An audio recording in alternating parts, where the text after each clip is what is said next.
Hello friends, आपका स्वागत है लेक्चर नंबर 2 में। इफ क्लास 12 फिजिक्स का चैप्टर नंबर 2 जो है उसका लेक्चर नंबर 2 होने वाला है। इसमें हम लोग पढ़ेंगे विद्युत आवेश के। इसमें हम लोग दो डेरिवेशन करेंगे। पहला, किसी बिंदु आवेश के कारण विभव की गणना करेंगे, और दूसरा वाला क्या है, किसी द्विध्रुव के कारण विद्युत विभव की गणना, किसी डाइपोल के कारण। तो पहला देखते हैं। पहला है हमारा बिंदु आवेश के कारण विभव क्या होगा, इसकी गणना करते हैं। तो इसकी गणना कैसे करेंगे, देखिए। अब मान लीजिए एक बिंदु आवेश Q मूल बिंदु O पर स्थित है। यहाँ पर देखिए मूल एक बिंदु आवेश Q है, और ये क्या है, मूल बिंदु पर स्थित है। अब और आगे क्या है, आगे किसी बिंदु P पर जो आवेश Q से r दूरी पर है, विद्युत क्षेत्र की तीव्रता क्या होगी। यहाँ पर देखिए, पहले ये हमारा O बिंदु है, इस पर आवेश Q है, और इससे r दूरी पर बिंदु P है, और इस P बिंदु पर हमको क्या करना है, विद्युत विभव की गणना करनी है। अब हम क्या करेंगे, कोई परीक्षण आवेश है, मान लीजिए कोई टेस्टिंग चार्ज है, इसको अनंत से यहाँ ये जो Q आवेश है, ये कुछ न कुछ विद्युत क्षेत्र उत्पन्न करेगा अपने चारों तरफ। तो जब हम इस आवेश को इसके तरफ लाएंगे इनफाइनाइट से अनंत से, तो क्या करेगा, ये विद्युत क्षेत्र जो है इस पर बल लगाएगा। अगर हमारा ये जो Q आवेश है, ये अगर हमारा धनात्मक है तब तो ये इसको विकर्षित करेगा, ये इसको दूर ढकेलेगा। अगर ये हमारा Q आवेश ऋणात्मक है, तो हमारे धनात्मक परीक्षण आवेश को क्या करेगा, आकर्षित करेगा।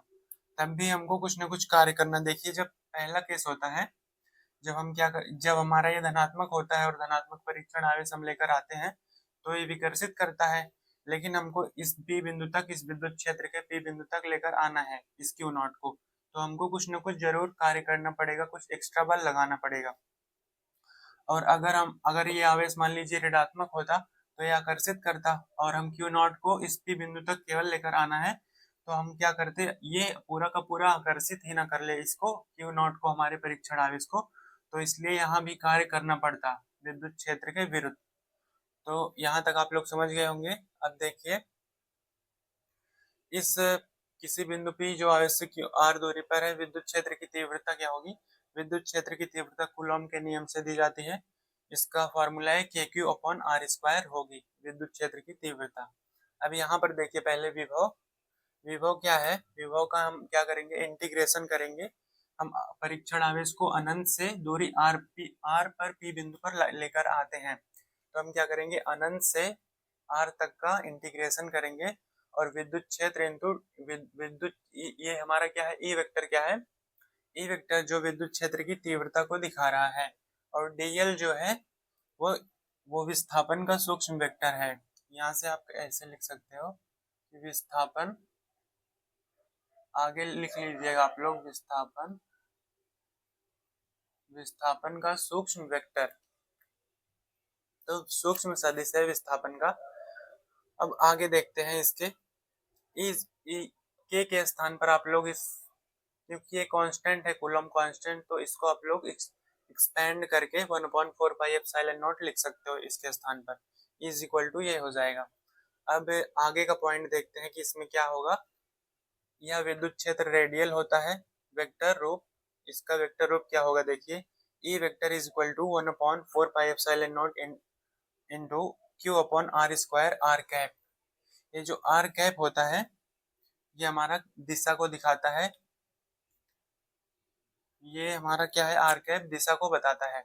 अब देखिए, विद्युत क्षेत्र रेडियल होता है। विद्युत क्षेत्र रेडियल क्यों होता है, क्योंकि देखिए विद्युत क्षेत्र अपने चारों तरफ सममित विद्युत क्षेत्र उत्पन्न करेगा। ऐसा नहीं है कि ये जो Q आवेश है, यहाँ पर विद्युत क्षेत्र इसका ज्यादा होगा, इस तरफ कम होगा, इसके चारों तरफ सममित विद्युत क्षेत्र होगा, बराबर से विद्युत क्षेत्र उत्पन्न करेगा अपने चारों तरफ। तो ये हमारा विद्युत क्षेत्र क्या होगा, रेडियल होता है, सीधी रेखा में कह सकते हैं होता है। अगर धनात्मक है तो बाहर की तरफ होगा हमारा, ये तो आवेश पर डिपेंड करेगा कि विद्युत क्षेत्र कैसा होगा। अगर हमारा ये आवेश धनात्मक है तो इसका विद्युत क्षेत्र क्या होगा, बाहर की तरफ। अगर आवेश ऋणात्मक है तो विद्युत क्षेत्र क्या होगा, अंदर की तरफ। अब इसका वेक्टर रूप ये है, और आर कैप जो है रेडियल दिशा में इकाई सदिश है। आर कैप जैसा कि हमने बताया कि रेडियल दिशा में, इस विद्युत क्षेत्र की दिशा में इकाई सदिश है रेडियल दिशा में। अब विद्युत विभव की गणना के लिए हम कुछ पॉइंट्स को एज्यूम करेंगे। उसमें क्या है, पॉइंट देखिए। पहला पॉइंट है हमारा, माना कि एक इकाई धनात्मक परीक्षण आवेश Q not is equal to 1 coulomb है। सॉरी, माना एक इकाई धनात्मक परीक्षण आवेश Q not is equal to 1 coulomb, जो हम ये हमारा है Q नॉट धनात्मक परीक्षण आवेश, ये क्या है, 1 कूलम के बराबर है। 1 कूलम के बराबर को अनंत से बिंदु P तक लाया जा रहा है, को इनफाइनाइट से बिंदु P तक 1 कूलम आवेश को बिंदु P तक लाया जा रहा है। ये हमने एज्यूम किया है, माना है। और विद्युत क्षेत्र के कारण परीक्षण आवेश पर बल कितना लगेगा। अब देखिए, जो ये विद्युत क्षेत्र अपने चारों तरफ ये आवेश उत्पन्न कर रहा है, तो इसके कारण परीक्षण आवेश पर कितना बल लगेगा। अब जब परीक्षण आवेश को इसके पास लेकर आएंगे तो ये धनात्मक है, तो अगर दोनों धनात्मक है तो प्रतिकर्षित करेगा और यहाँ पर कुछ न कुछ कार्य करना पड़ेगा। तो इसका बल क्या होगा, बल होता है क्या, बल जो कि अगर आप किसी वस्तु पर बल लगाते हैं तो क्या होगी, विस्थापित होगी। बल होगा हमारा ये आवेश Q नॉट आवेश और इंटू विद्युत क्षेत्र, ये हमारा इसका क्या आएगा, विद्युत क्षेत्र के कारण परीक्षण आवेश पर जो बल लग रहा है वो F सदिश is equal to Q not into E. तो ये और ई क्या है, क्योंकि Q not is equal to 1 coulomb है, यहाँ पर 1 कूलम आवेश को हम P बिंदु तक लेकर आ रहे हैं, तो Q नॉट के स्थान पर हम 1 पुट करेंगे तो हमारा क्या आ जाएगा, E। केवल यही E जो कि विद्युत क्षेत्र की तीव्रता है, विद्युत क्षेत्र है, ये हमारा बल और विद्युत क्षेत्र क्या होंगे, बराबर हो जाएंगे। यहाँ से आप देख सकते हैं। और अगला पॉइंट है, इस बल के खिलाफ बाह्य बल द्वारा किया गया कार्य प्रति इकाई आवेश ही विभव है। अब विभव क्या है, तो डेफिनेशन है विभव का एक प्रकार से, इस बल के खिलाफ बाह्य बल द्वारा किया गया कार्य प्रति इकाई आवेश पर किया गया कार्य ही विभव है। अब इस पॉइंट को समझने के लिए मैं यहाँ पर लिखता हूँ कुछ। F देखिए, F external V is equal to क्या बोलेंगे, F external upon Q। F external, sorry यहाँ पर W होना चाहिए। W एक्सटर्नल मतलब बाह्य बल। जब हम इस आवेश को इस विद्युत क्षेत्र में लेकर आएंगे तो कुछ ना कुछ कार्य करना पड़ेगा, बल लगाना पड़ेगा, तभी कार्य होगा। तो जब हम इस कार्य करेंगे इस इस विद्युत क्षेत्र के विरुद्ध इस Q नॉट आवेश को लेकर आने के लिए, तो वही हमारा क्या कह रहा है कि इस बल के खिलाफ बाह्य बल द्वारा किया गया कार्य, मतलब जो ये बल आया है विद्युत क्षेत्र के कारण, परीक्षण आवेश पर जो बल लग रहा है विद्युत क्षेत्र के कारण, उस बल के खिलाफ जब हम कार्य करेंगे, मतलब इस आवेश को जब इसके विद्युत क्षेत्र में लेकर आएंगे, जबरदस्ती कह सकते हैं, तो उस बल के खिलाफ बाह्य बल द्वारा किया गया कार्य प्रति इकाई आवेश पर ही विभव है। ये देख सकते हैं आप। तो एक्सटर्नल कार्य प्रति इकाई आवेश पर बाह्य बल द्वारा किया गया कार्य, ये हमारा क्या है, विभव है। अब हम इसे पथ इंटीग्रेशन द्वारा गणना करते हैं, पथ को रेडियल दिशा में लेते हैं। क्यों, देखिए पथ इंटीग्रेशन क्या है, इसका जो पथ इंटीग्रेशन इसलिए क्योंकि जो विद्युत क्षेत्र होता है वो एक प्रकार का संरक्षित क्षेत्र होता है, और संरक्षित क्षेत्र होता है इसलिए वो उसका कार्य जो है पथ पर निर्भर नहीं करता है, रास्ते पर, उसके मार्ग पर निर्भर नहीं करता है, केवल प्रारंभिक और अंतिम बिंदु पर निर्भर करता है। तो हम क्या करेंगे, इसको क्या करेंगे, हम इसका पथ इंटीग्रेशन द्वारा गणना करेंगे। अब देखिए इंटीग्रेशन क्या है कि कोई छोटा सा पॉइंट लेके हम उसको इंटीग्रेट करेंगे, और जहां से हमको आवेश को मान लीजिए अनंत से r दूरी तक P बिंदु तक लाना है, तो क्या करेंगे, अनंत से r तक हम इसका लिमिट लगाएंगे, इसकी सीमा लगाएंगे, तो हमारा पूरा इंटीग्रेट का मतलब पूरा समायोजित हो जाएगा। कह सकते हैं कि हम पूरा एक पॉइंट को लेकर पूरा इंटीग्रेट कर देंगे लिमिट लगा के इसमें, जहां से जहां तक हमको इसको इंटीग्रेट करना रहेगा। अब आगे देखिए, पथ को रेडियल दिशा में लेते हैं क्योंकि विद्युत क्षेत्र रेडियल है। पथ को रेडियल दिशा में क्यों लेते हैं, पथ को सीधी दिशा में क्यों लेते हैं, क्योंकि विद्युत क्षेत्र हमारा क्या है, रेडियल है। विद्युत क्षेत्र देखिए अपने चारों तरफ क्या है, समान सममित है, क्योंकि इधर एक तरफ ऐसा नहीं है कि एक तरफ विद्युत क्षेत्र ज्यादा है या एक तरफ कम है, तो विद्युत क्षेत्र अपने चारों तरफ क्या है, सममित है। अब विद्युत पथ को हम क्या लेते हैं, रेडियल, इसके रास्ते को सीधी, रेडियल मतलब सीधा एकदम लेते हैं। जैसे यहाँ से इस आवेश को लेकर आ रहे हैं तो क्या करेंगे, देखिए इस आवेश को यहाँ से समझिएगा ध्यान से केवल यहाँ पर। तो इस आवेश को जो क्या, रेडियल का मतलब इस परीक्षण आवेश को इस P बिंदु तक हम सीधी रेखा में लेकर आएंगे। ऐसा नहीं कि इस परीक्षण आवेश को ऐसे से टेढ़े मेढ़े रास्ते पर लेकर आएंगे, हालांकि वो आप कर सकते हो, लेकिन गणना सरल करने के लिए हम लोग क्या करते हैं, इसको सीधी रेखा में लेकर आते हैं। अब देखिए Q0 आवेश को सीधी रेखा में लेकर आते हैं, और इससे भी मतलब इससे भी आप समझ सकते हो कि विद्युत क्षेत्र संरक्षित क्षेत्र है और प्रारंभिक और अंतिम बिंदु पर निर्भर करता है, केवल इसका कार्य पथ पर निर्भर नहीं करता है, डिपेंड नहीं करता है। तो आप पथ को कैसा भी ले सकते हो अपने गणना के अनुरूप।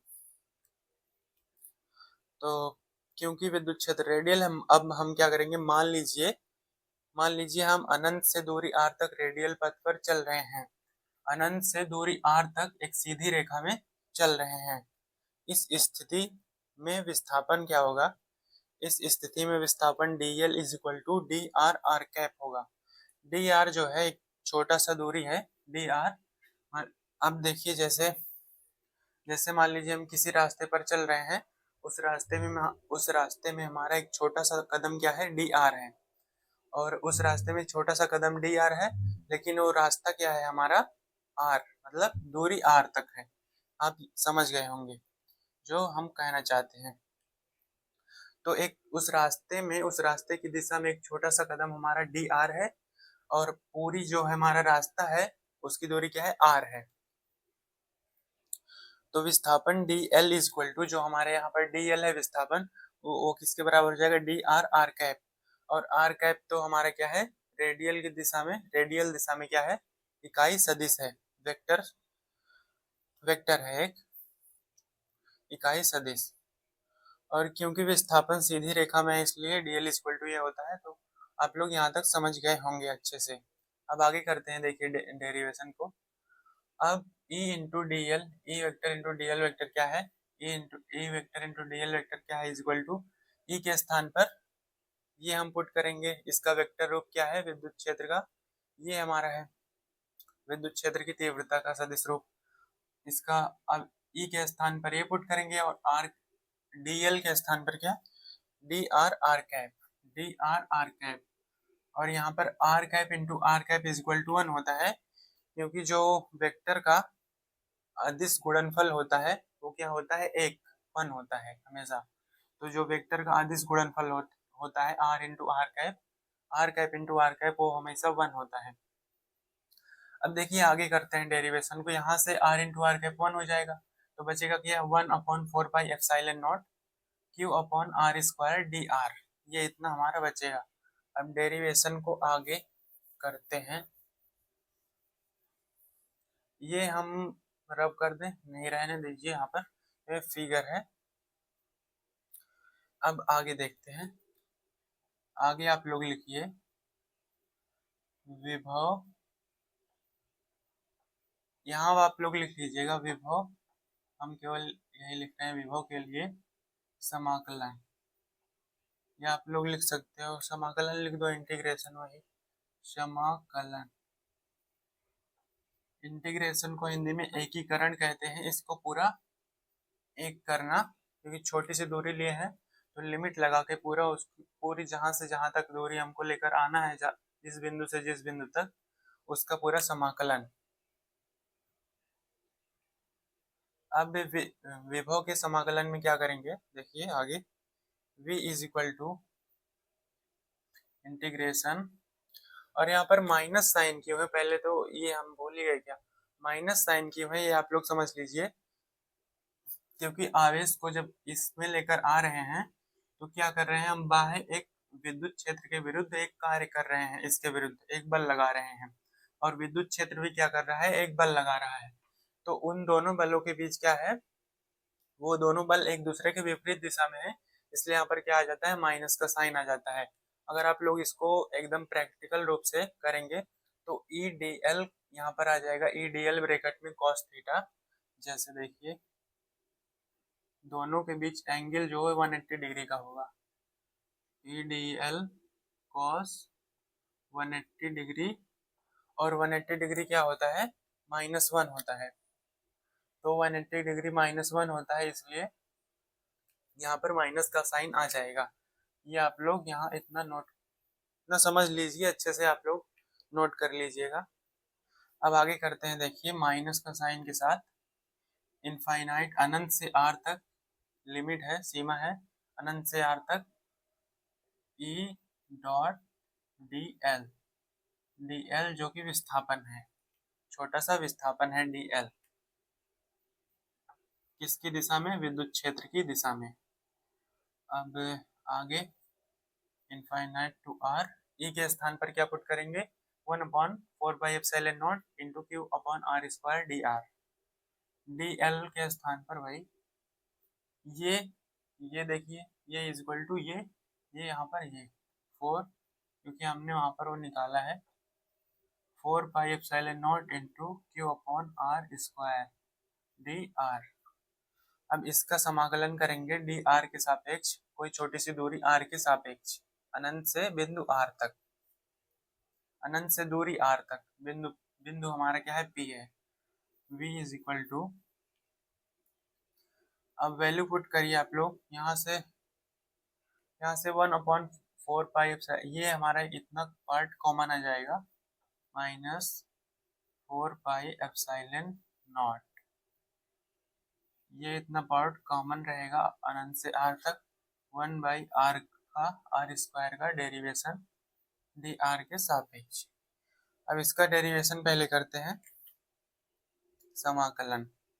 देखिए v इज इक्वल टू, क्या पहले हम समाकलन करते हैं, इस पॉइंट को आप लोग मन करे तो लिख लीजिए, पहले समाकलन यहाँ पर लिख देते हैं, समाकलन।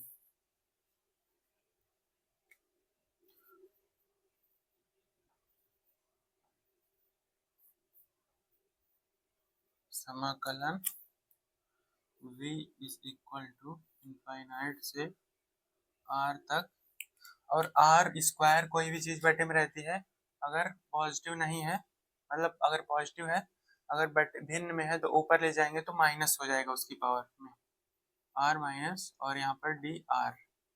अब देखिए एक फॉर्मूला होता है इंटीग्रेशन का, x की पावर यहाँ पर हम लिख देते हैं, x की पावर n डी एक्स का इंटीग्रेशन होता है x की पावर n+1 अपॉन x की पावर नहीं, x की पावर n+1 अपॉन n+1। तो इसका इंटीग्रेशन हो जाएगा v इज इक्वल टू, इसका इंटीग्रेशन करेंगे तो क्या आएगा, x की पावर n+1, इसका मतलब है इसका पावर हो जाएगा -1, और नीचे भी हो जाएगा -1। अब देखिए यहाँ से इज इक्वल टू क्या करेंगे, क्या आएगा, इसका अपर लिमिट और लोअर लिमिट लगा देते हैं अनंत से आर तक। अब इसको अगर नीचे लेकर आएंगे तो आर की पावर हमारी क्या हो जाएगी, प्लस में हो जाएगी, और ये हो जाएगा -1/r, इनफाइनाइट से आर तक इसका लिमिट है, यहाँ नहीं, यहाँ नीचे देखिए v is equal to 1/r, क्योंकि ये -1 है तो यहाँ पर माइनस रहेगा, इनफाइनाइट से r तक इसका लिमिट है। अब हम क्या करेंगे, upper limit minus lower limit, ये समाकलन का नियम है, ये upper limit minus lower limit करते हैं। यहाँ देखिए v इज इक्वल टू क्या आ जाएगा, upper limit minus lower limit करने पर -1/r, और यहाँ पर r है तो r रहेगा, और माइनस यहाँ पर है, बीच में माइनस रहेगा, और यहाँ पर माइनस है अलग से, -1/∞। अब जो 1/∞ होता है वो 0 होता है, इसकी वैल्यू 0 होती है, इसका -1/r माइनस, ये -0 लिखिए, कोई फर्क नहीं पड़ता, तो ये हमारा ये आ गया, v की वैल्यू क्या आ गई फाइनल, -1/r, ये है। अब v की वैल्यू ये आ गई, इसका इंटीग्रेशन ही आएगा, समाकलन। अब इसको हम क्या करते हैं, यहाँ पर पुट करते हैं, ये कांस्टेंट बाहर लिया गया था। अब फाइनल जो है v इज इक्वल टू क्या आएगा, v इज इक्वल टू, इसलिए आप कह सकते हो यहाँ पर, इसलिए v is equal to minus q by 4πε0, minus q by 4πε0, और यहाँ पर ये क्या आया है, ये -1/r, -1/r, minus minus plus हो जाएगा। देखिए क्या आएगा, v is equal to 1/4πε0 q by r, और v इज इक्वल टू यहाँ से इसको 1/4πε0 कूलॉम कांस्टेंट की, कूलॉम कांस्टेंट के इसके स्थान पर हम कूलॉम कांस्टेंट को लिखते हैं के क्यू बाई आर। ये हमारा क्या आ गया, ये जो फाइनल आया है नीचे आप लोग को दिख रहा होगा, v इज इक्वल टू के क्यू बाई आर, ये हमारा आया है बिंदु आवेश के कारण विभव निकल कर आ गया है। अब ये जो देखिए यहाँ पर ध्यान से देखिए, इसको हमने पिछले लेक्चर के डेरिवेशन में भी कराया था, ये शायद सेम डेरिवेशन पिछले लेक्चर में हमने कराया था, लेकिन इसका तरीका जो है थोड़ा अलग है।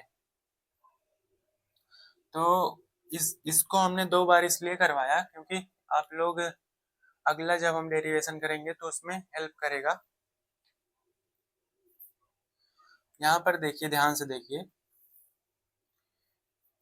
v इज इक्वल टू के क्यू बाई आर आया है, v इज इक्वल टू के क्यू बाई आर। जैसे जैसे हम दूरी को बढ़ाएंगे विभव क्या होगा, कम होगा। अगर मान लीजिए हम दूरी को एकदम अगर मान लीजिए हम दूरी को बढ़ा के एकदम क्या कर दें, इनफाइनाइट कर दें, तो विभव हमारा क्या हो जाएगा, एकदम 0 हो जाएगा। अगर मान लीजिए विभव हमारा इनफाइनाइट हो गया, अनंत हो गया विभव, तो दूरी क्या हो जाएगी, 0। अब जैसे आवेश है, देखिए यहाँ पर, अगर इस आवेश को एकदम क्या करना है, हमको दूरी एकदम कम करनी है, और विभव को क्या करना है, दूरी अगर एकदम कम कर देंगे तो विभव क्या हो जाएगा, अनंत। मान लीजिए दूरी हम 0 कर देते हैं, तो इस आवेश को इस बिंदु पर लाकर रख देते हैं, तो विभव क्या हो जाएगा, अनंत हो जाएगा, इनफाइनाइट। v आप लोग समझ गए होंगे। अगर आप लोगों को एक आवेश ना देकर कई आवेश दिया है, मान लीजिए एक आवेश ना दिया है और कई आवेश दिया है, तो हम क्या करेंगे, यहाँ पर एक पॉइंट को हम मिटा देते हैं, फिर समझते हैं कि क्या करेंगे। आप लोग नोट कर लिए होंगे।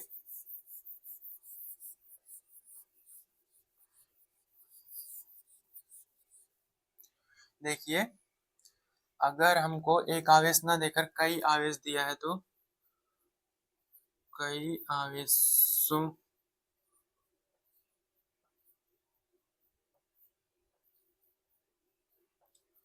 के लिए विभव,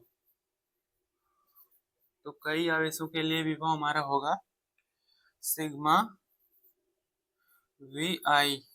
क्योंकि ये हमारा एक अदिश राशि है, इसलिए हम क्या कह सकते हैं, इसका जो कई आवेशों के लिए इसका जो विभव होगा वो सिग्मा वी आई होगा। और वी आई क्या है, प्रत्येक आवेश का क्या है, योगफल है, प्रत्येक आवेश का परिमाण कह सकते हो। तो सभी आवेशों को जोड़ देंगे, अगर उनका अलग से निकाल करके सभी आवेशों को क्या कर देंगे, योगफल, उनका जोड़। यहाँ तक आप लोग समझ गए होंगे। चलते हैं अपने अगले डेरिवेशन पे।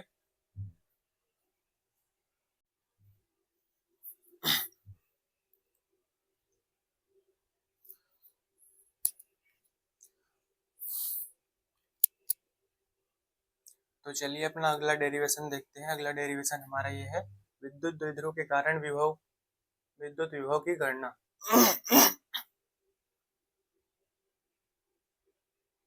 तो चलिए अगला डेरिवेशन देखते हैं। अगला डेरिवेशन है विद्युत द्विध्रुव के कारण विद्युत विभव की गणना। विद्युत द्विध्रुव के कारण विद्युत विभव की गणना, इलेक्ट्रिक पोटेंशियल के कारण जो है इलेक्ट्रिक डाइपोल के कारण इलेक्ट्रिक पोटेंशियल की गणना करेंगे। तो देखिए, पहला है, माना एक द्विध्रुव है जिसमें दो समान परिमाण के आवेश प्लस क्यू और माइनस क्यू हैं। तो मानते हैं एक द्विध्रुव है जिसमें दो समान परिमाण समान है लेकिन उनका चिन्ह विपरीत है। तो दो आवेश हैं। अब देखिए, और केंद्र O है, इनके बीच की दूरी 2a है बोला गया है, और केंद्र माने हैं हम लोग, और केंद्र है O, ये केंद्र O। और ध्रुव छड़ इसका डाइपोल मोमेंट क्या है देखिए, क्योंकि यहाँ पर दूरी क्या है 2a है, क्योंकि दूरी 2a है और ये हमारा जो है केंद्र है, मध्य बिंदु है, तो ये दूरी a हो जाएगी और ये भी दूरी a हो जाएगी। और ध्रुव छड़ dipole moment P vector is equal to, ये ध्रुव छड़ एक सदिश राशि है जो कि दिशा परिमाण को, द्विध्रुव के दिशा और परिमाण को बताता है। तो P is equal to 2qa p cap, इसका ये सदिश रूप है। इसका नॉर्मल जो फॉर्मूला है, सूत्र है परिमाण निकालने का, P is equal to 2qa, और p कैप ये दिशा बताता है, ये परिमाण बताता है, ये दिशा बताता है। अब आगे देखिए, विद्युत विभव की गणना दो मुख्य स्थितियों के लिए करेंगे। पहली स्थिति है अक्षीय और दूसरी स्थिति है विषुवतीय। तो अक्षीय स्थिति उसको कहते हैं जब हमारा द्विध्रुव पर हम क्या करते हैं, द्विध्रुव के अक्ष पर हम विद्युत विभव की गणना करते हैं, और विषुवतीय द्विध्रुव के लंबवत हम विद्युत विभव की गणना करते हैं, द्विध्रुव के परपेंडिकुलर और द्विध्रुव के किसी अक्ष पर, किसी बिंदु पर।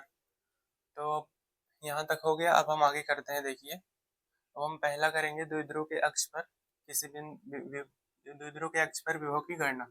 तो इसमें पहले देखिए मानते हैं, यहाँ से हम मान लेते हैं कोई बिंदु P है यहाँ पर, यहाँ इसकी दूरी क्या है r है, केंद्र से इसकी दूरी r है, और यहाँ प्लस q आवेश से इस बिंदु की दूरी क्या है r1 मानते हैं, और माइनस q आवेश से इस बिंदु की दूरी क्या है r2। अब आगे देखिए, ये हमारा क्या हो गया, फिगर हो गया, जो हमने माना है उसको हम लोगों ने फिगर में बना दिया। अब आगे करेंगे द्विध्रुव के कारण विभव। ये जो द्विध्रुव है कितना विभव उत्पन्न कर रहा है उसको हम निकालेंगे। तो द्विध्रुव के कारण विभव, द्विध्रुव के कारण विभव। अब इसमें क्या करेंगे हम, द्विध्रुव डाइपोल है, इसके कारण विभव, कुल विभव कितना होगा, ये देखिए यहाँ पर प्लस क्यू और आवेश माइनस क्यू के बीच की दूरी 2a है, इसको लिखिए आप पहले यहाँ पर पॉइंट करके, और लिखिए कि केंद्र इनका है O, मध्य बिंदु है O। तो हमारा क्या होगा V प्लस प्लस क्यू के कारण। अब आप लिखेंगे प्लस क्यू आवेश के कारण, प्लस क्यू के कारण विभव, प्लस क्यू के कारण जो पोटेंशियल विभव होगा वो V प्लस होगा, और माइनस क्यू यहाँ पर लिख लीजिए, यही लिखते हैं, माइनस क्यू के कारण विभव V माइनस होगा, और यहाँ पर V टोटल क्या आएगा, V टोटल टोटल विभव, कुल विभव प्लस V प्लस और V माइनस, इनको हम जोड़ देंगे, V plus plus V minus, ये हमारा क्या हो जाएगा टोटल विभव, और V टोटल यहाँ से आ जाएगा क्या, विभव हमारा आ जाएगा 1/4 pi epsilon not 1/r1 minus 1/r2, जहाँ की r1 है क्या, r1 हमारी प्लस क्यू आवेश से दूरी है P बिंदु की, r1 प्लस क्यू आवेश से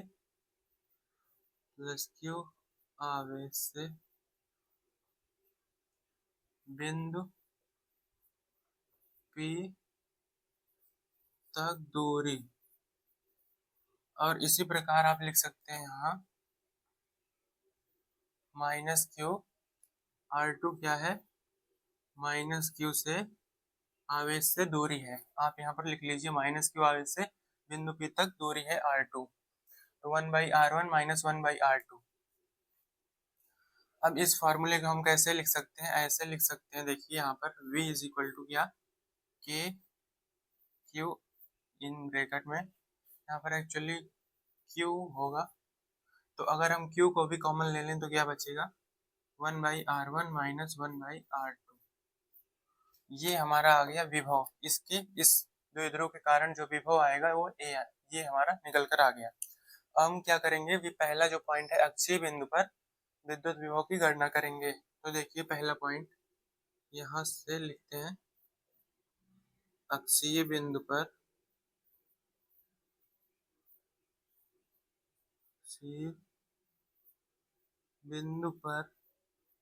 विभव, अक्षीय बिंदु पर विभव मैंने इतना लिख दिया है। लोग लिख सकते हो कि विभव की गणना, या ऐसे भी लिख सकते हैं। तो अक्षीय बिंदु पर विभव, ये हमारा अक्ष है P बिंदु, इस पर हमको गणना करनी है। और यहाँ क्या है, कोई कोण थीटा बन रहा है, यहाँ पर एंगल क्या है, थीटा एंगल बन रहा है। अब क्योंकि अक्षीय बिंदु पर इसके अक्ष पर है तो थीटा जो है 0 डिग्री होगा। अब क्या लिखेंगे, ये सब चीजें आप लिख सकते हो, लेकिन हम डायरेक्ट क्या करेंगे, प्लस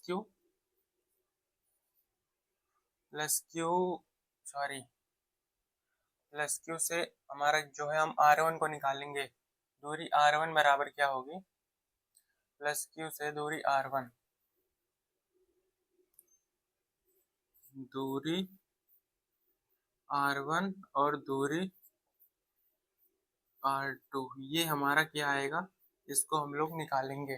प्लस क्यू से दूरी R1 और माइनस क्यू से दूरी R2, इसको यहाँ पर आप लिख लीजिए, प्लस क्यू से दूरी और माइनस क्यू से दूरी R2, इसको निकालेंगे तो ये क्या आएगा, देखिए ये हमारा प्लस क्यू से दूरी R1, R माइनस ए, नहीं सॉरी, प्लस क्यू से, यहाँ पर पहले ध्यान से देखिए, प्लस क्यू आगे से इससे दूरी R1 निकालना है।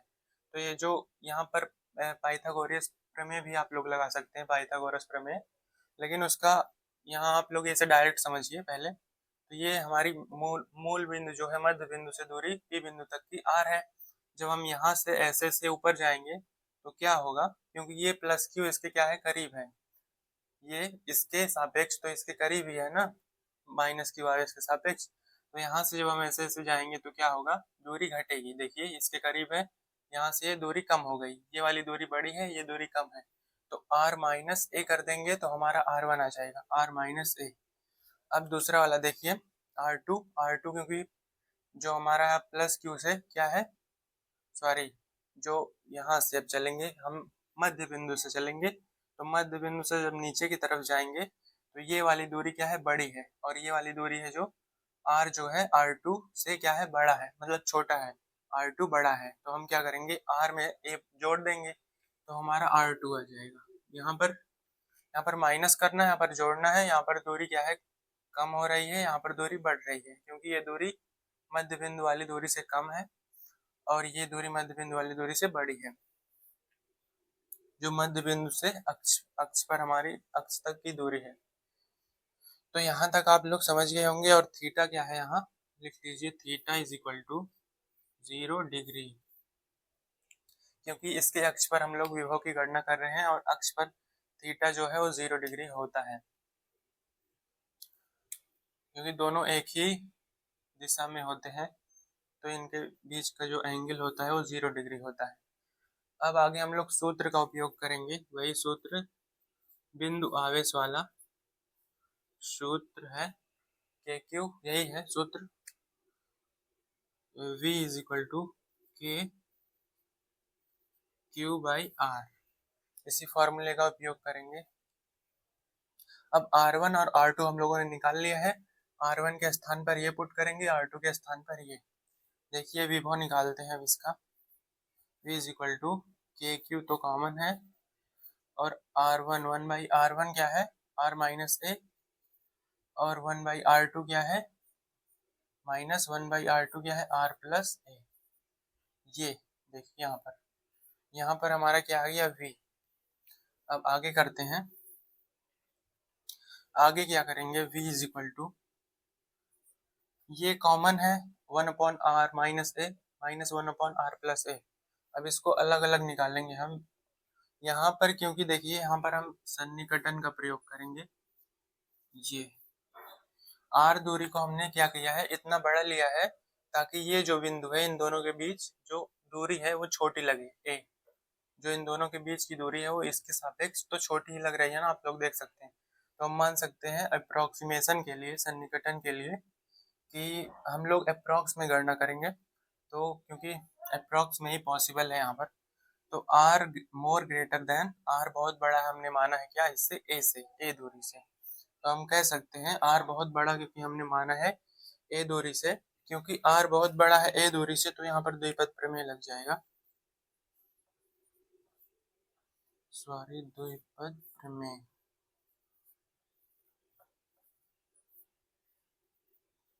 द्विपद प्रमेय यहाँ पर थ्योरम है एक क्लास 11th के चैप्टर का, क्योंकि r जो बड़ा, द्विपद प्रमेय क्या होता है, 1 प्लस माइनस बीच में जो भी है x की पावर n, नहीं x की पावर n, और इसका क्या होता है 1 प्लस माइनस एन एक्स, इसके प्रथम क्रम तक हम लोग करेंगे, बाकी और भी आगे भी होता है, डॉट डॉट डॉट करके लिख सकते हो, आगे तक इसका कैलकुलेशन होता है अगर आप करना चाहें, लेकिन हम लोग फिलहाल प्रथम क्रम तक ही करेंगे। अब यहाँ पर इसका प्रयोग कैसे करेंगे देखिए, 1/r प्लस r माइनस ए पर पहले लगाते हैं, पहले आप यहाँ पर पॉइंट करके लिखेंगे 1/r माइनस ए। अब 1/r माइनस ए में से नीचे देखिए इसके r यहाँ से कॉमन लेंगे तो क्या होगा, r बाहर चला जाएगा, 1 बचेगा, और a से यहाँ पर डिवाइड कर देंगे, क्योंकि देखिए जब r की मल्टीप्लाई करेंगे तो पुनः यही आ जाएगा, r इंटू और r ए आर, तो r से कैंसिल हो जाएगा तो a आ जाएगा, तो आप लोग देख सकते हैं। तो नीचे से हमने क्या किया है, r कॉमन लिया है। अब इसको, इस पूरे को, इसकी पावर कुछ नहीं है तो 1 है, इस पूरे को ऊपर ले जाएंगे तो ये क्या हो जाएगा, इस पूरे को जब हम ऊपर ले जाएंगे तो ये इसकी पावर माइनस हो जाएगी, तो 1/r 1 minus a by r की पावर -1। अब यहाँ तक हो गया। अब इसको हम क्या करते हैं, मिटाते हैं, फिर आगे देखेंगे। मिटाए यहाँ पर ये, ओके।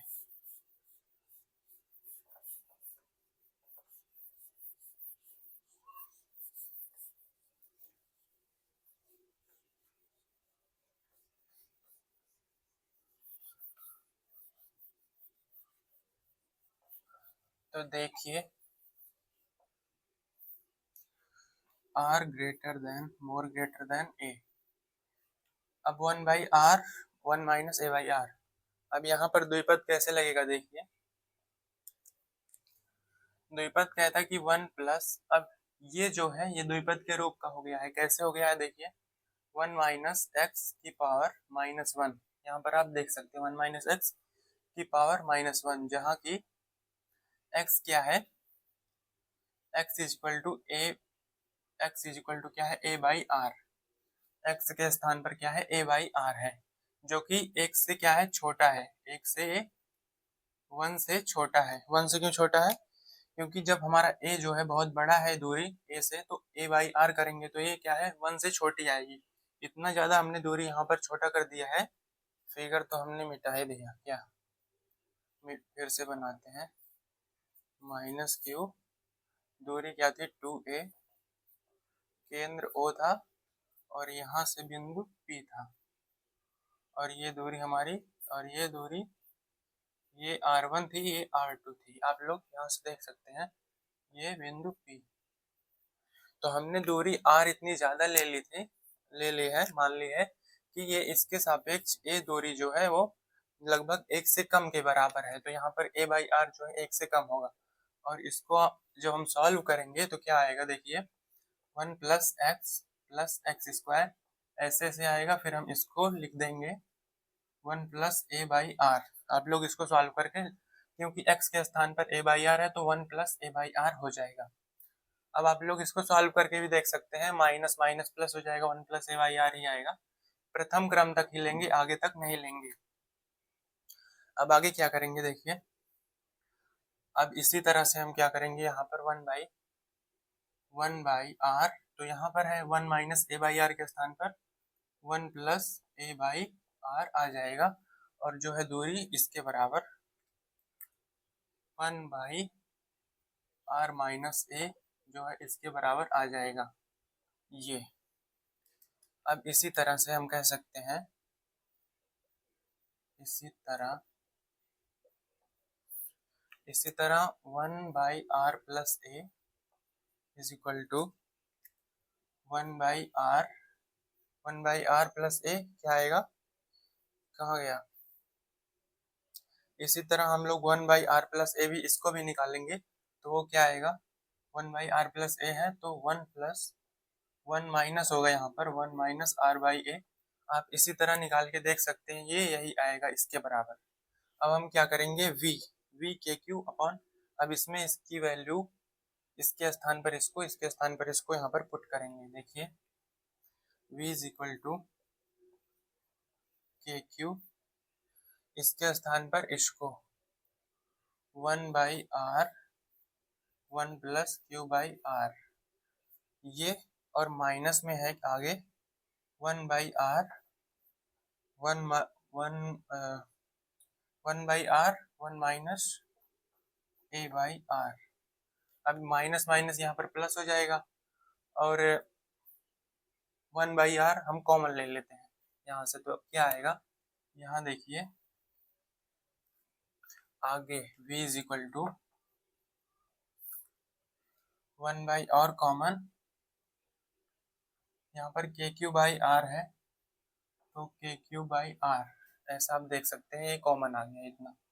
अब 1 प्लस ब्रैकेट में क्या होगा 1 प्लस क्यू बाई आर और minus 1 plus q by r, तो यहाँ से v इज इक्वल टू क्या आ जाएगा, आप सॉल्व करेंगे तो 2a बाई आर स्क्वायर, ये हमारा क्या आ जाएगा, v is equal to 2a by r square आ जाएगा।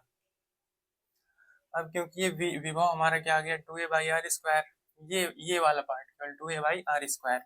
अब यहाँ पर के क्यू भी है तो v is equal to 2 k q a upon are square, तो 2 के क्यू ए हमारा किसके बराबर है 2p, क्योंकि यहाँ पर लिख दीजिए, क्योंकि यहाँ पर 2 q a is equal to p है, p जो कि डाइपोल मोमेंट है, द्विध्रुव हमारा द्विध्रुव छड़ है, तो 2 क्यू ए के स्थान पर 2kp लिख सकते हैं ऐसे, तो 2kp अपॉन आर स्क्वायर।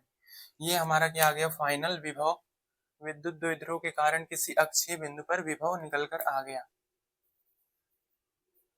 अक्षीय बिंदु पर विभव। अब इसका सूत्र का अर्थ क्या है, देखिए v हमारा इनवर्सली प्रोपोर्शनल है 1/r स्क्वायर की, जैसे जैसे क्या होगी दूरी बढ़ेगी, दूरी स्क्वायर से अगर बढ़ेगी तो विभव कम होगा, अगर मान लीजिए विभव बढ़ रहा है तो दूरी स्क्वायर से कम होगी, इसके दो मतलब वर्ग से, मान लीजिए दूरी को हमने 2 गुना बढ़ाया तो मतलब विभव को हमने 2 गुना बढ़ाया तो दूरी 4 गुना कम हो जाएगी, ऐसा होता है यहाँ पर किसी अक्षीय बिंदु पर विभव। अब इसको मिटाते हैं हम लोग, आगे करते हैं क्या, दूसरा पॉइंट क्या था, किसी विषुवतीय बिंदु पर विभव की गणना, यहाँ तक आप लोग नोट कर लिए होंगे।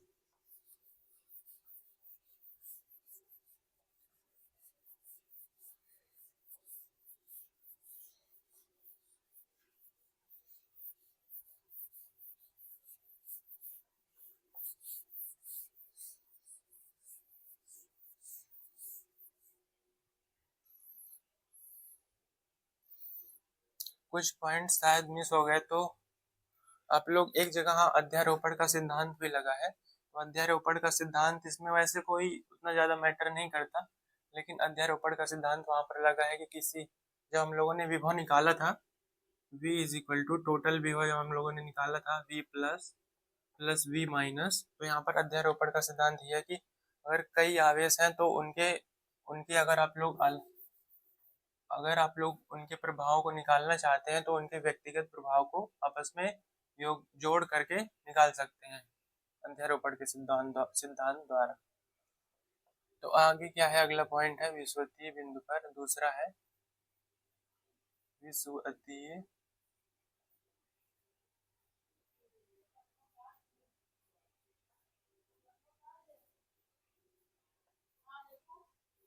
बिंदु पर, विषुवतीय बिंदु पर विद्युत विभव।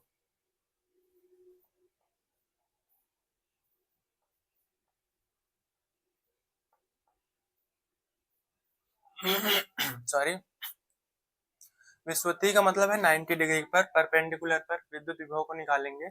अब देखिए इसका फिगर बनाते हैं। यहाँ भी एज इट इज हम लोग एक द्विध्रुव के कारण ही तो प्लस क्यू एक आवेश माइनस क्यू, इनके बीच की दूरी क्या है 2a है, और यहाँ पर O हमारा कोई O है, मूल बिंदु मध्य बिंदु है, और यहाँ से दूरी a है, और इसके परपेंडिकुलर विषुवतीय बिंदु पर हम लोगों को निकालना है परपेंडिकुलर। अब देखिए ये दूरी क्या है, ये दूरी क्या है, ये r1 है, ये r2 है, और ये दूरी r है, ये हमारा r बिंदु मान लीजिए कोई, क्योंकि p तो हम मान चुके हैं। तो r बिंदु पर विद्युत विभव की गणना, बिंदु r पर आप लिख सकते हैं यहाँ पर बिंदु r पर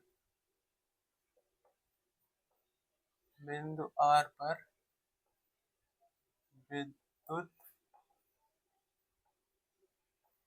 विभव की गणना।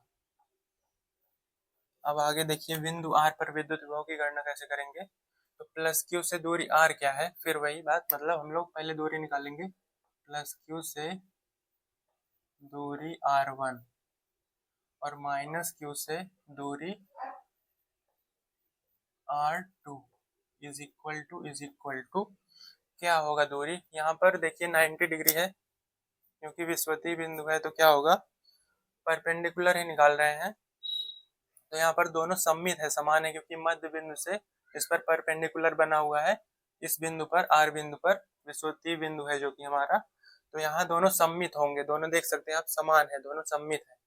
सममित का अर्थ है कि दोनों एक प्रकार से कह सकते हो इनके कोण और इनके दोनों के कोण और एक भुजा बराबर होते हैं, सममित होता है। सममित सर्वांगसम आप लोगों ने पढ़ा होगा अगर आप लोगों ने 8वीं करी है तो आगे चलते हैं। प्लस क्यू से दूरी r1 प्लस क्यू से दूरी r2, 8वीं नहीं 9वीं में सममित सर्वांगसम होता है। तो ये हमारी क्या है, पूरी दूरी 2a है।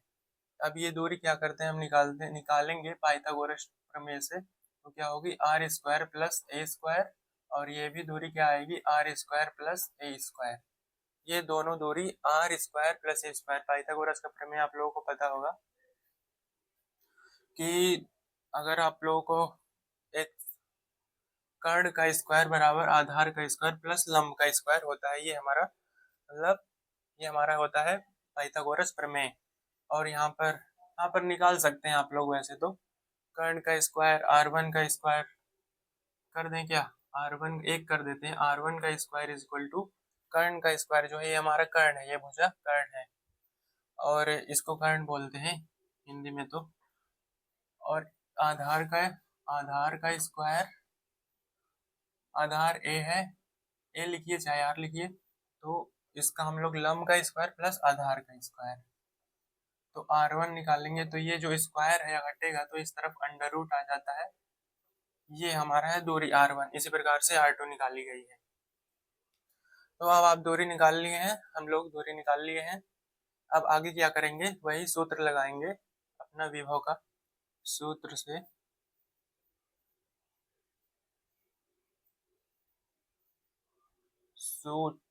बिंदु आवेश के कारण जो विभव होता है उसी सूत्र से, उसी फॉर्मूले से, तो वहां इस द्विध्रुव के कारण विभव क्या आया था, v इज इक्वल टू, विभव हम लोगों ने निकाला है अभी, तो के क्यू दूरी r1 माइनस दूरी r2, यहाँ तक आप लोग समझ सकते हैं।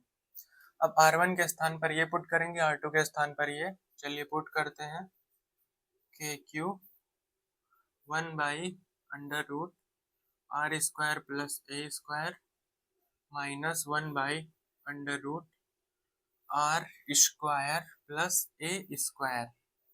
अब देखिए ये जो हमारा, ये दोनों माइनस होकर ये जीरो आ जाएंगे, तो जीरो से मल्टीप्लाई होगा तो टोटल हमारा जीरो आ जाएगा। जो विभव है v is equal to zero आ जाएगा, टोटल विभव जीरो। तो ये दर्शाता है कि ये जो इस सममिति के कारण ही हमारा जीरो आया है, ये दोनों दूरियां क्या है, आपस में बराबर है, यहाँ पर सिमेट्री है। आप यहाँ पर लिख सकते हैं, आप लिख लीजिए, क्या लिख सकते हैं, तो लिख लीजिए, हम बोल देते हैं कि यहाँ समान परिमाण के दो आवेश विपरीत, इसमें विषुवतीय बिंदु पर विभव में समान परिमाण के दो आवेश विपरीत हैं और इनकी दूरी क्या है, आपस में बराबर है। दोनों आवेशों की विषुवतीय बिंदु से दूरी बराबर है, इसलिए हम कह सकते हैं, इसलिए यहाँ पर क्या होगा, विभव हमारा शून्य आएगा। सममित के कारण विभव इतना इतना भी लिख लेंगे तो भी बहुत है। सममिति के कारण विभव शून्य, v इज इक्वल टू 0 है। सममिति है, यहाँ पर सिमेट्री है। अब यहाँ तक हो गया। अगला बिंदु अपना देखते हैं। एक और पॉइंट है यहाँ इससे रिलेटेड कि किसी रैंडम पॉइंट पर अगर हम लोग यहाँ पर theta is equal to 90 degree था, लोग यहाँ पर हम लोग को लिख देना चाहिए था theta is equal to 90 degree, लेकिन वैसे ही पता तो चल रहा है कि विषुवतीय बिंदु है तो theta is equal to 90 degree होगा। अगर मान लीजिए कोई रैंडम कोण है, थीटा है ना, थीटा 0 डिग्री है ना 90 डिग्री है, तब क्या करेंगे, उसका पॉइंट हम लोग, एक तीसरा पॉइंट है, इसको आप लोग नोट कर लीजिए। किसी सामान्य बिंदु पर विद्युत विभव,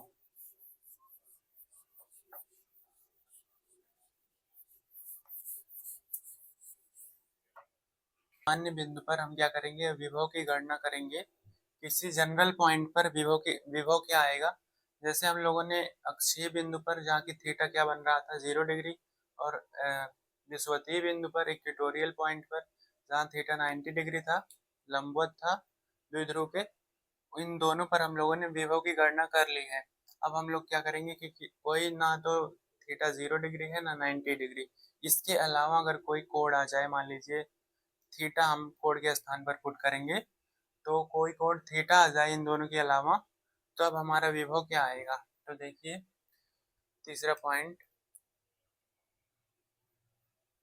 किसी सामान्य बिंदु के लिए विभव, यहाँ पर आप लिखेंगे सामान्य, थोड़ा ऊपर इसको करके लिखते हैं,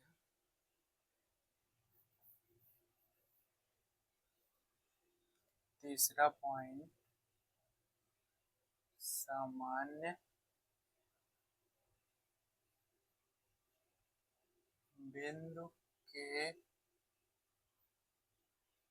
लिए विभव क्या आएगा। देखिए सामान्य बिंदु के लिए विभव, यहाँ पर पहले द्विध्रुव बनाते हैं, प्लस क्यू आवेश माइनस क्यू आवेश, इसके कारण जो द्विध्रुव बन रहा है हमारा ये दूरी क्या है, 2a है टोटल दूरी, और यहाँ हमारा है मध्य बिंदु O, और ये दूरी क्या हो जाएगी a, क्योंकि मध्य बिंदु है तो दोनों बराबर भागों में बट जाएंगे, आधे आधे, आधा आधा दोनों बराबर हो जाएंगे। तो यहाँ पर हमको क्या करना है, मान लीजिए पॉइंट S है, यहाँ पर हमको विभव की गणना करनी है, कोई रैंडम पॉइंट जे यहाँ पर जाके S पॉइंट है। अब ये दूरी मध्य बिंदु से दूरी क्या है, r हमने एज्यूम की है, और ये r1 है, ये r2 है, ये दूरी प्लस क्यू आवेश से दूरी r1 है, माइनस क्यू आवेश से दूरी r2, ये हमने एज्यूम किया है। और यहाँ थीटा क्या है, एक रैंडम एंगल है थीटा, यहाँ कोण है थीटा, एक रैंडम एंगल है, सामान्य बिंदु है, जनरल पॉइंट पर विभव क्या आएगा। देखिए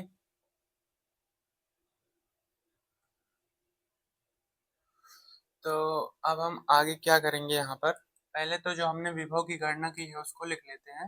विभव हमारा, ये द्विध्रुव के कारण जो विभव आया है वो क्या आया था, के क्यू 1/r1 माइनस 1/r2, ये हमारा विभव इस द्विध्रुव पर जब हमने विभव की गणना की थी तो इतना आया है, क्योंकि दूरी r1 है, प्लस क्यू से दूरी r2 है माइनस क्यू से, ये आप समझ सकते हैं यहाँ से।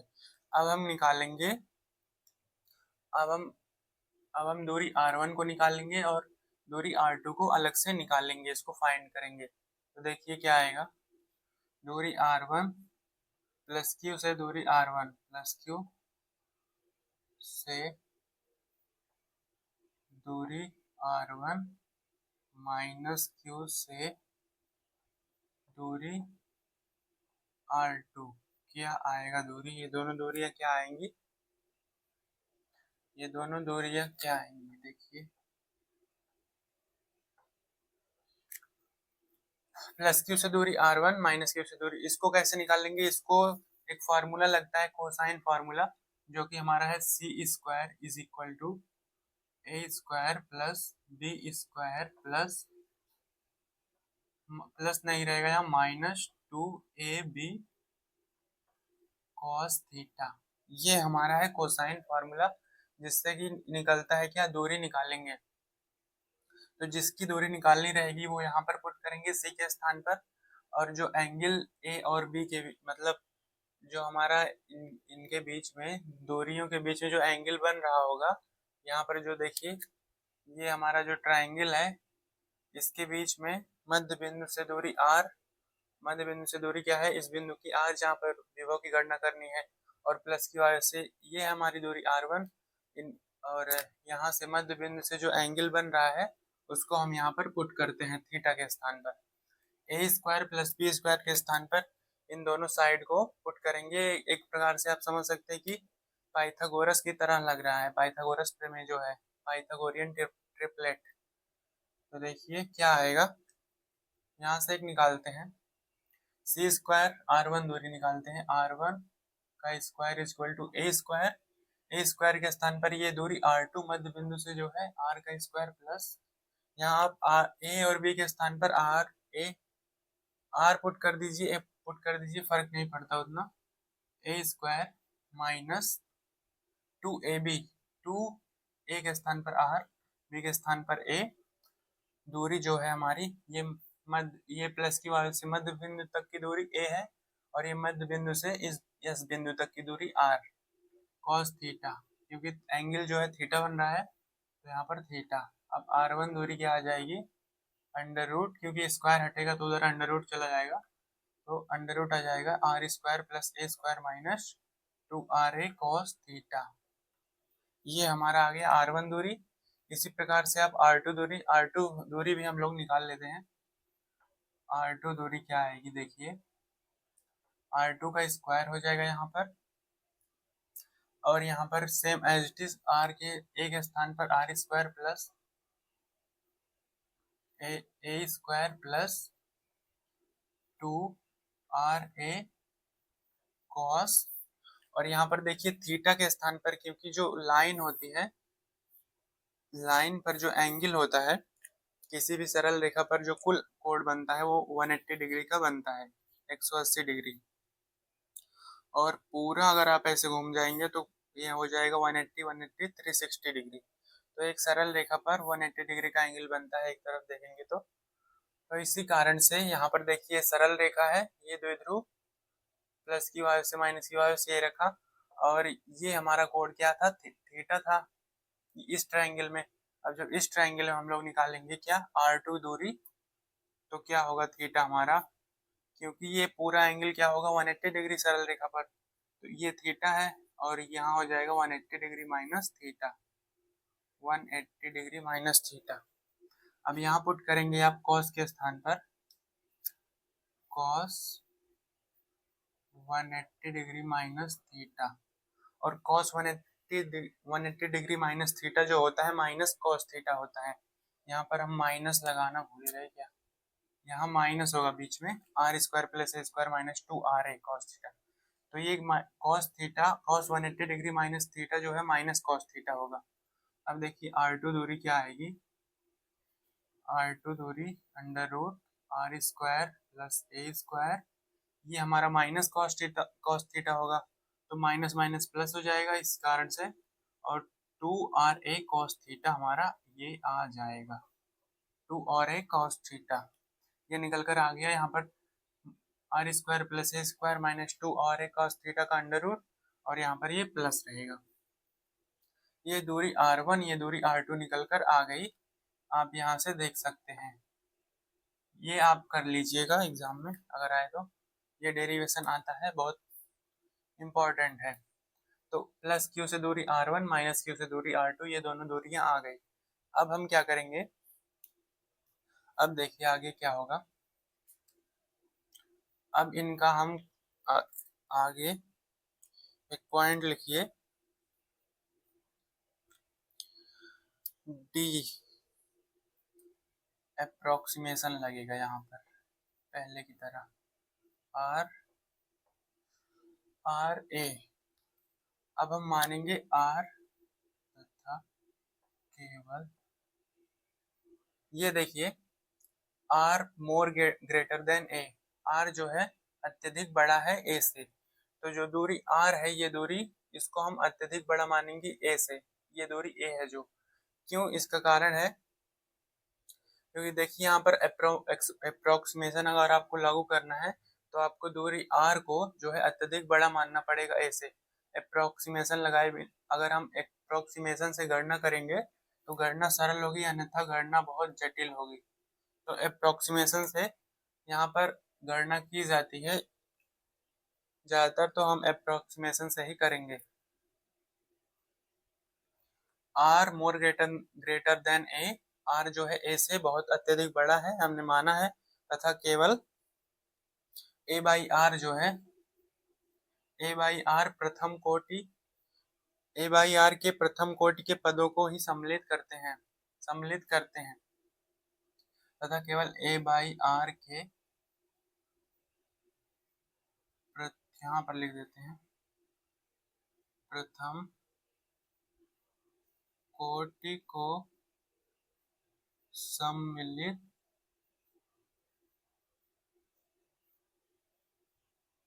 करते हैं। यहाँ तक हो गया। अब हम r1 दूरी जो हमारी आई है, r1 दूरी और r2 दूरी, इसको अलग से यहाँ पर निकालेंगे। r1 दूरी क्या है, r1 का square, r1 is equal to क्या आएगा यहाँ पर। अब यहाँ से हम क्या करेंगे, r1 जो दूरी है इसमें से हम क्या करेंगे, r को कॉमन ले लेंगे। तो देखिए क्या आएगा, r को कॉमन लेने पर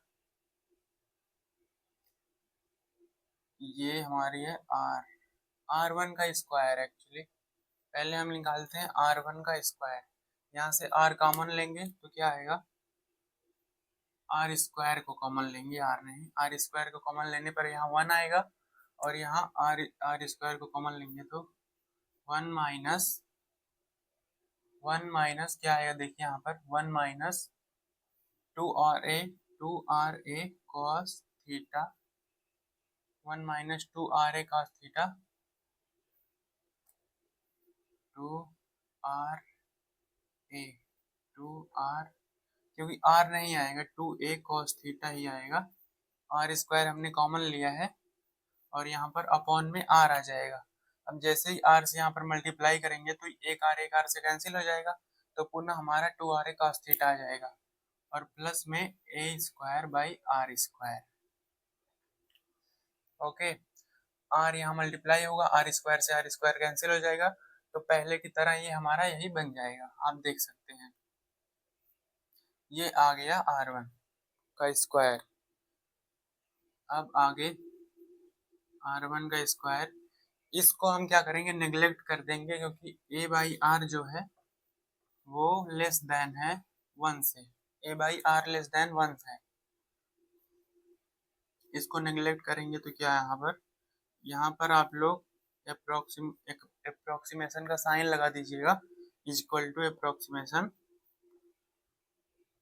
1 minus 2a cos theta by r, ये निकल कर आ गया यहाँ पर r1 स्क्वायर। अब r2 इसी प्रकार से निकालेंगे, इसी तरह आप यहाँ पर लिख दीजिए, यहाँ पर लिख दीजिए इसी तरह,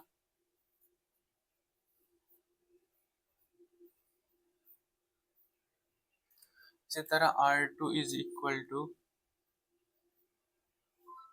r2 का स्क्वायर, एक्चुअली r2 का square is equal to 1 plus 2a cos theta by r.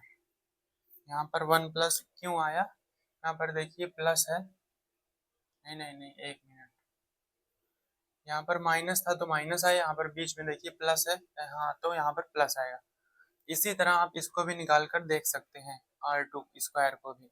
अब आगे क्या करेंगे, अब प्रथम कोटि क्या है, हमने क्या किया है, केवल प्रथम कोटि को ही सम्मिलित करा, तो इसी पॉइंट को आप यहाँ पर फिर से लिखेंगे कि A/R के प्रथम कोटि को सम्मिलित करते हैं, A/R के प्रथम, एक मिनट यहाँ से कुछ कॉमन इशू है क्या, इसको हमने क्या किया, नेग्लेक्ट किया और यहाँ पर आर स्क्वायर लिखना भूल गए, और यहाँ पर भी क्या रहेगा, आर स्क्वायर। ओके, अब अंडरस्टैंडेबल है। तो A/R के प्रथम कोटि को सम्मिलित करने पर, के प्रथम कोटि को सम्मिलित करने पर, ये आप लोग लिख लीजिएगा, A/R के प्रथम कोटि को सम्मिलित करने पर। यहाँ हम क्या कर रहे हैं, यहाँ पर एक्चुअली द्विपद प्रमेय लगेगा, तो हम डायरेक्ट लिख दे रहे हैं द्विपद प्रमेय से, द्विपद प्रमेय से। अब देखिए द्विपद प्रमेय कैसे लगेगा, द्विपद प्रमेय हमारा होता है 1 प्लस एक्स की power n is equal to क्या आता है, 1 प्लस एन एक्स, ऐसे डॉट डॉट करते आगे तक ये जाता है। तो 1 प्लस एक्स की power n, 1 plus n x, इस फॉर्म में हमारा द्विपद प्रमेय जो होता है इस फॉर्म का होता है, इसका एक फॉर्मूला है। इसको इसी द्विपद प्रमेय लगाकर ही हम यहाँ पर क्या निकालेंगे, R1 और R2 को निकालेंगे। अभी यहाँ पर आया है R1 और R2। अब हम क्या करेंगे, 1/R1 और 1/R2 को निकालेंगे। 1/R1 को पहले निकालते हैं, यहाँ पर द्विपद समीकरण का प्रयोग करके द्विपद प्रमेय से आप लिख सकते हैं यहाँ पर। तो 1/R1 क्या आएगा, ये R और यहाँ पर ब्रैकेट में ये 1 R1, 1 minus 2a cos theta, 1 minus 2a cos theta by R, और इसकी पावर जो है 1/2 हो जाएगी, इसकी पावर -1/2 हो जाएगी। ये स्क्वायर हटेगा यहाँ से, -1/2 इसकी पावर चली जाएगी।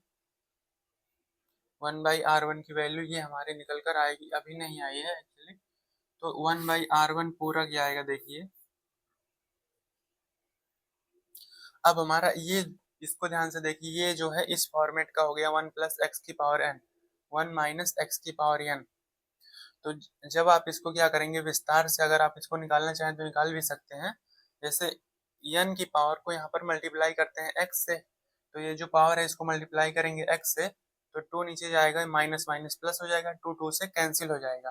तो यहाँ पर क्या आएगा, r इन ब्रैकेट 1, यहाँ पर प्लस हो जाएगा, माइनस माइनस तो 1 प्लस, ये 2 से 2 कैंसिल हो जाएगा, और क्या आएगा, A/R cos थीटा। ये हमारा निकल कर आ गया R1, 1/R1। अब निकालेंगे 1/R2 को, यहाँ देखिए 1/R2। इसी प्रकार आप 1/R2 को भी निकालेंगे, देखिए कैसे। ये हमारा है R2 का गया, R2 का स्क्वायर। अब R2 हमारा ये था, R2, R स्क्वायर, स्क्वायर हटेगा यहाँ पर, 1 plus 2a cos theta upon R, इसकी पावर में -1/2 होगा। अब जब ये इस फॉर्मेट का हो गया, द्विपद प्रमेय के फॉर्मेट का, अब इसकी पावर क्या होगी देखिए, ये 1 प्लस एन एक्स होगा, यहाँ पर 1 प्लस एक्स की पावर n है, तो 1 प्लस एन एक्स होगा। तो एन एक्स ये मल्टीप्लाई होगा, 2 2 से कैंसिल हो जाएगा, बीच में माइनस आ जाएगा यहाँ पर, R1 minus A/R cos theta. ये हमारा निकल कर आ गया 1/R2। आप यहाँ पर देख सकते हैं 1/R1 और 1/R2 निकल कर आ गया। अब इसको हम क्या करते हैं, मिटाते हैं और आगे करते हैं इसका डेरिवेशन। अब बस होने ही वाला है इसका डेरिवेशन, ज़्यादा नहीं है, तो इसको मिटाते हैं। आप लोग यहाँ तक कर लीजिए।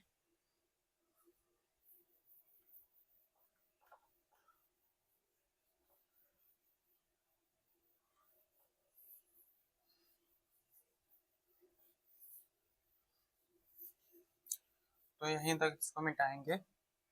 अब आगे है, आगे जो हमारा वैल्यू था विभव का v इज इक्वल टू, जो हमने विभव द्विध्रुव के कारण निकाला था 1/r1 माइनस 1/r2, मेन यही था। अब 1/r1 की वैल्यू ये निकाला हमने, 1/r2 की वैल्यू ये, इन दोनों को यहाँ पर पुट करेंगे। v इज इक्वल टू के क्यू, 1/r1 क्या है r, ओ एक गलती हो गई यहाँ पर। जब हमारा ये 1/r1 होगा, इसको आप लोग सुधार लीजिए। जब हमारा ये 1/r1 होगा तो यहाँ पर भी क्या होगा 1/r1, 1/r हो जाएगा, और यहाँ पर भी 1/r हो जाएगा, क्योंकि ये जो पावर है यहाँ पर -1/2 के रूप में इसके स्थान पर चली जाएगी। तो यहाँ पर 1 अपॉन सभी के स्थान पर 1 अपॉन लग जाएगा 1/, यहाँ भी 1/r1 रहना चाहिए, 1/r रहना चाहिए, यहाँ भी 1/r। ये वाला तो सही था, ये वाला ही गड़बड़ हो गया। तो 1/r आप लोग कर लीजिए, क्योंकि ये पावर हो गई -1/2 होगी, तो यहाँ पर स्क्वायर से जब यहाँ पर माइनस में पावर लेंगे, माइनस में अगर जाएगी पावर, तो यहाँ पर 1/2 आ जाएगा, बटे में आ जाएगा ये। ओके, कंफर्म हो गया। अब आगे देखते हैं, ये इसको आप लोग सुधार लीजिएगा। v इज इक्वल टू के क्यू आर, अब ये वैल्यू यहाँ पर पुट होगी 1/r, के क्यू 1/r, और ब्रैकेट में क्या है ये 1 plus a/r cos theta, 1 plus a/r cos theta, और आगे आगे हमारा है 1, यहाँ पर ब्रैकेट बंद, 1 माइनस, ये स्थान नहीं है, इसको भी मिटाते हैं।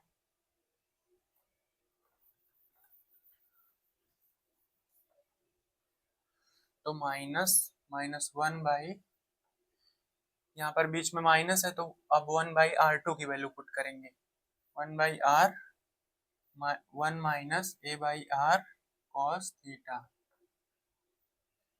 अब इसको सॉल्व करते हैं, देखिए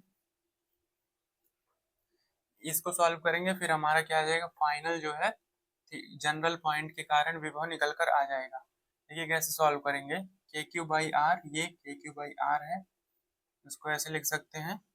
अब ये -1/r, चलिए यहाँ पर दोनों में से -1/r क्या है कॉमन ले लेंगे, 1/r कॉमन ले लेंगे, ये माइनस यहाँ पर मल्टीप्लाई होगा, तो क्या हो जाएगा -1 हो जाएगा, 1 प्लस a/r cos थीटा -1, और ये 1/r यहाँ पर कॉमन आ गया है के क्यू बाई आर के रूप में, और यहाँ पर क्या है -1 माइनस माइनस ये प्लस हो जाएगा बीच में, तो a/r cos theta.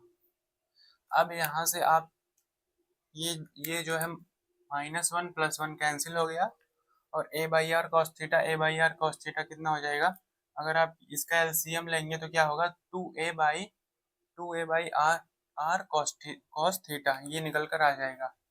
v is equal to के क्यू बाई आर, और यहाँ पर ब्रैकेट में 2a/r cos थीटा, ये हमारा आ गया।